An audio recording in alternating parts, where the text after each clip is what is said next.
বলুন কি হয়েছে আপনার? কিছু না। আরে বলবেন তো কি হয়েছে? তুমি জানো না আমার কি হয়েছে? আরে আমি কি করে জানবো আপনার কি হয়েছে?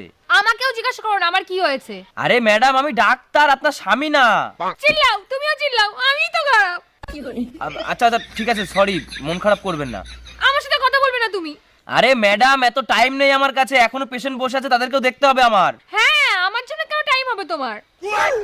আরে ম্যাডাম আপনি আপনার প্রবলেম না বললে আমি চিকিৎসাটা করব কি করে?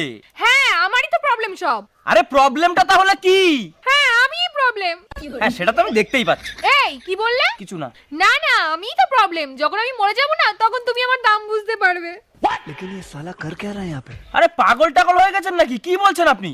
হ্যাঁ, এতই যখন প্রবলেম তাহলে আমাকে চিকিৎসা করো না, ছেড়ে দাও আমাকে। আরে আমি ডাক্তার, এরকম ভাবে কোনো পেশেন্টকে আমি ছেড়ে দিতে পারি না। বলুন কি প্রবলেম হয়েছে? আমি বলবো না। কেন বলবেন না? কারণ তুমি অনেক মহিলা পেশেন্টদেরও দেখো।